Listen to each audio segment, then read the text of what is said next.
as I said, my name is Jacob Turk, and I actually grew up in rural Indiana in my formative years. So my first jobs were working on farms from the time I was 12, back in hay bales, chasing chickens, doing those type of things.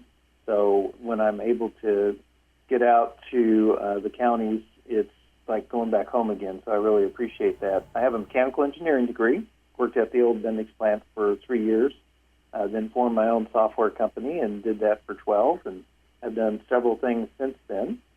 And I'm looking to serve folks, so that's essentially why I'm running for office. Now, this was a burden laid on my heart. My wife and I are believers, and this was laid on my heart back in 2006. So we answered the call and have been actually running for the office since that time and coming closer and closer each election cycle. So we've cut it down from 68,000 votes all the way down to 10,000 votes in the last off-year election. So we're working to finish the job this time around.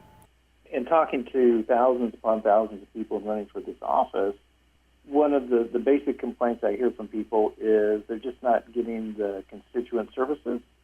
So let's say once this current farm bill gets through, they have a deadline of September 15th. The next one won't be up for a good 4 years. So it's already going to be in place by the time that I would get sworn in.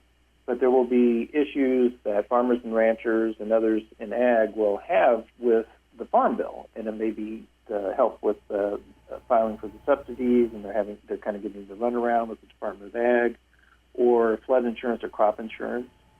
And where I can step in and train my staff to step in is when somebody has a problem with the federal government, then it becomes our problem. Right now, that's not what's happening. There are some people that get their problems solved, but it's very inconsistent. And I think one of the primary things that I can do as a representative, because you never know what's going to happen in D.C., you don't know what's going to make it through Congress at all. However, I know that where I can make a difference is on the ground here in the 5th District, helping folks deal with the federal bureaucracy and end the runaround that they're getting right now.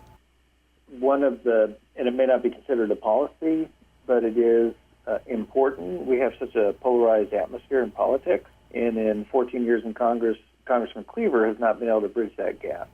I think it's very important that we come together as Americans to solve the problems before us, and it could be any number of different problems. It could be immigration, could be on the farm issues, could be taxes, that people have different ideas on how to solve those problems, but it doesn't make one side bad and the other side good, and doesn't make one side smart and the other side not so smart. It just means we have different ideas.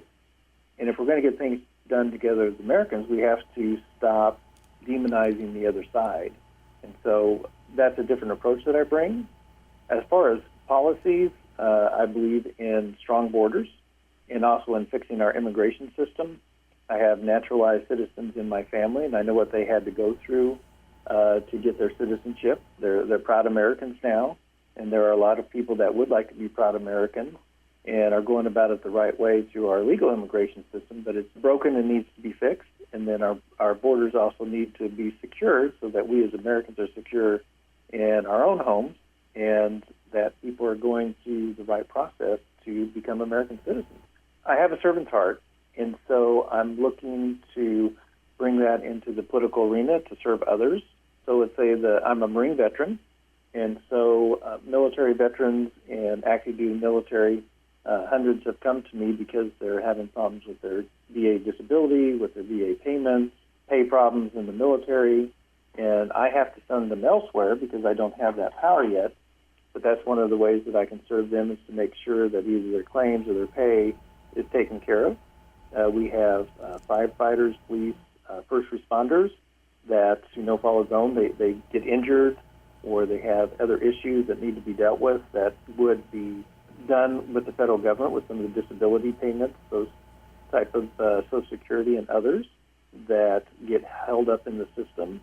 We have people like at the Bendix plant. This is a complete difference between me and the current congressman. Is there's a fund to pay people for the cancers that they have developed due to the toxic substances that they were exposed to at the old Bendix plant where I worked for 3 years, and they're not getting that help from their current congressman with the claims when they're turned down, even though they have these horrible, horrible health conditions.